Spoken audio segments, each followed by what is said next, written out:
Welcome back, everybody, to my personal top 100 movies of all time. Today's list is kind of, I know I did say that I wasn't going to do just 100 to 1 because that's ridiculous and I'd lose a lot of you. But I feel like we got to start off with some, right? So I'm going to do a 99 to 95, I believe.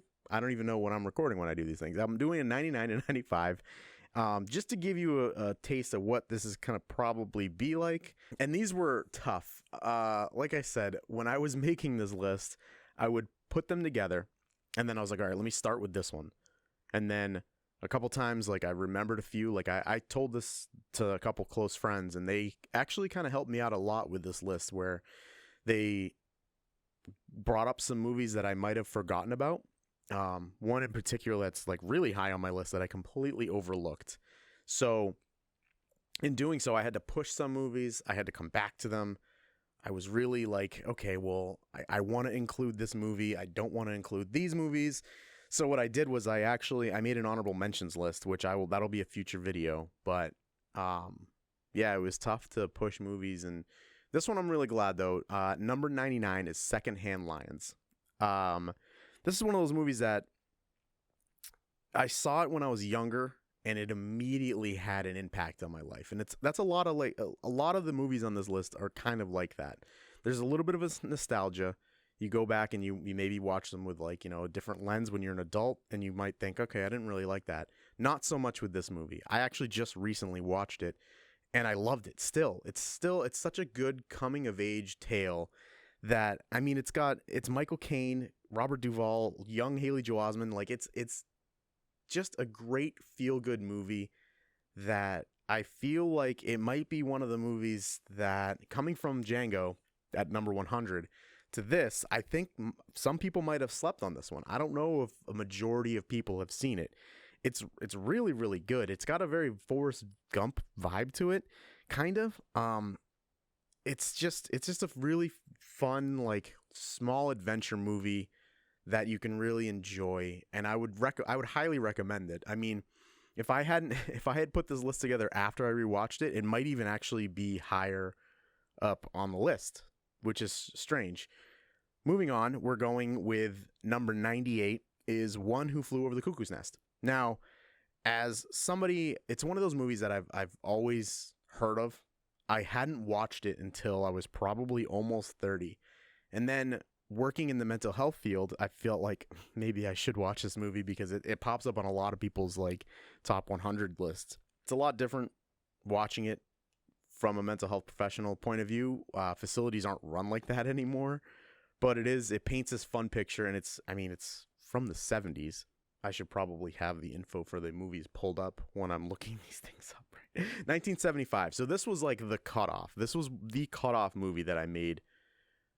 Like it started at 75 and then it went to this one, and I was like, okay, well, I do really, really, really enjoy that. Jack Nicholson's really good in it. It's spawned. I mean, it's people have fawned over this movie. It's got a cult following. It spawned some other TV shows that are based on it. It's just a really quintessential movie that's 50 years old but still holds up.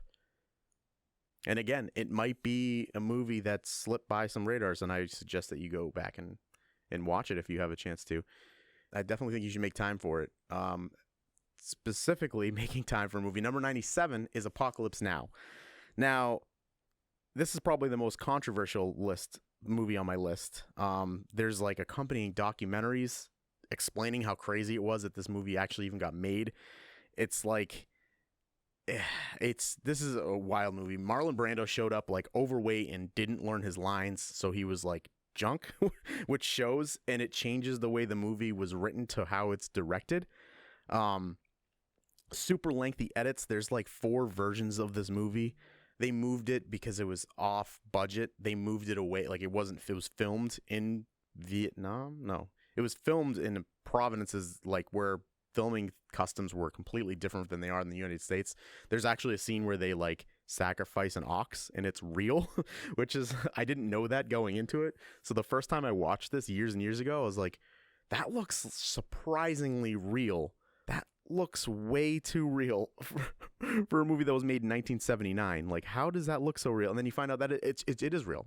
So it's just crazy. It's a pretty long movie, and there's, like I said, there's like 4 versions of it, which can be kind of hard to like narrow down which one you want to watch. I watched the original and the Redux. I don't know how do you pronounce that? But definitely an older movie that not everyone that's my age has watched. And some of these movies came through in a time period when I was really going back and trying to watch some older movies that are highly regarded and just like see why people love them so much. And this one totally stands out. It's one of those movies that it is really, really good. It's long and can feel kind of dragged out, but it's definitely worth the watch. As of all these movies, I should stop saying worth the watch that I recommend them, because they're in my top 100 for a reason. So clearly, to stick on brand with kind of, I mean, I guess the theme of this kind of episode is a lot of movies that people might not have seen, is District 9 at 96. I went and saw this movie on a date, and I went on a date with a girl and with my friend and his girlfriend at the time.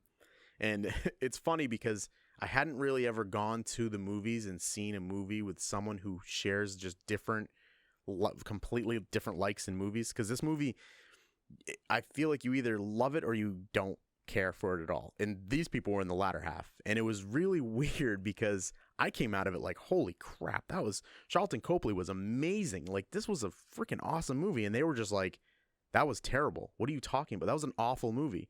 And I was like, what? Like, how did you watch that movie and go, that was bad? It was such a new perspective on like the found film footage, and just like the premise of the movie is, an alien invasion comes over. This is like, years later, a guy gets bit and slowly turns into one. I don't really know if I should have spoiled it, but that's basically, I mean, it's really good. So good that they're still holding on to a District 10 or a sequel to it. The current director is working on something else, but they're trying to get that in the process. But like, it's a really, really good social commentary on how people can go from being treated and swung to the other side. And again, it's one of those movies that sticks with you. It's so well done. It's just great. It's a great movie. So much so I had to include it on my list. And to end off today's video, I will go with one that I'm sure everybody's seen. It's the first Christopher Nolan movie to appear on my list. It's not the last, but it is one that blows your mind. It's Interstellar at 95. And there's 4 Nolan films. This one is one of the ones that you can just watch without really not understanding what's going on. Like, no, you can understand, I should say it that way. You can understand what's going on in this movie, unlike some of his other films where you kind of need an accompanying YouTube video to understand what's happening. It feels like 2 different movies at a point. Like, halfway in between, it becomes something else. And it's just really fun. Like, watching this movie in the theaters is just something that you can't really get back. So it has those minor twists, kind of like Inception does. Spoiler, that might be on the list somewhere too. It has some really good concepts that'll really make you feel for the protagonist. It's just a hell of a ride of a movie, and it's a fun time. I'm sure this would be on many, many people's lists because it's just fantastic.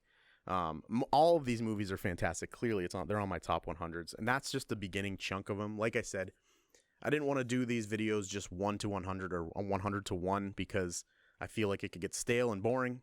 This was one of those where I wanted to start you guys off with this just to give you kind of like my headspace is at, where it kind of jumps around. There's a lot of like drama, a lot of rated R movies in this first chunk of the list. They're not all rated R. I do love movies from every genre, every rating, every year. It goes all over the place. And for that, I figured what I do for my next portion of the videos is to show you guys some of the lighter side of the movies I had. So next week is going to be all the G-rated movies that are on my list.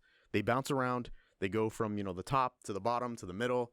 There's a pretty good amount. I think there's 5 or 6 of them in there that are strictly G, which is, I mean, a lot of G movies are hard because they're really, really kiddish. Like PG means there might be some themes in there that are a little too much for, like, you know, 5, 6-year-olds, but G is like really, really young. So the fact that several of those made it on my list is really fun.